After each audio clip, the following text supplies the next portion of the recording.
како катастар ги запишал дивоградбите во Чаир. Директорот на агенцијата Иван Живковски тврди дека за веродостојноста на решението за легализација одговара општина Чаир, а според законот за катастар, агенцијата за катастар на недвижности ниту носела, ниту бришала решенија, покако што вели Живковски сопствена волја, туку само проверувала дали документот е правосилен и подпишан од овластено лице, односно градоначалникот Висар Ганиу. Агенцијата за катастар на недвижности е орган пред секој што го врши регистарот,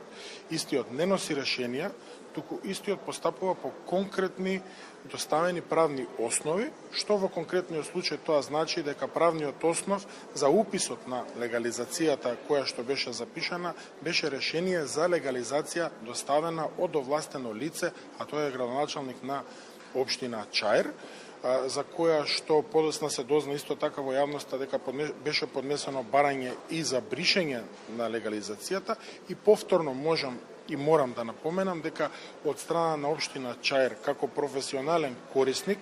кој што доставува предмети до нас, до Агенцијата за катастар на недвижности, ни беше доставен правен основ, а тоа е решение за поништување на легализација. Градоначалничката на Скопје, Даниела Арсовска, денеска на својот Facebook профил најави јавно обелоденување на документите кои таа ги доставува до обвинителството во врска со легализираните 150 чаирски дивоградби со фалсификувани документи. Од денес јавно и со појаснување ќе ги објавувам документите кои се доставени до институциите и обвинителството, а секој граѓанин ќе може да види што се правело, ќе мора да види и обвинителството. Пошто се надевам неодложно ќе мора да ги обезбеди во целост документите за предметите од Висар Ганиу и ЕУПАДЕМИ пред да ги уништат. Од СДСМ и денеска советување дека ќе продолжат со објавување на документи за 150 дивоградби во Чаир, откако Живковски им порача дека во партијата имале основно непознавање на законот за локална самоуправа,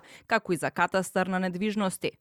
Додека обвинителството е проверува документацијата, а партиското препукување продолжува, граѓаните и понатаму стравуваат за својата безбедност во градби за кои се тврди дека се без статички проекти, без сеизмичка проценка и со нелегално поврзување на струја.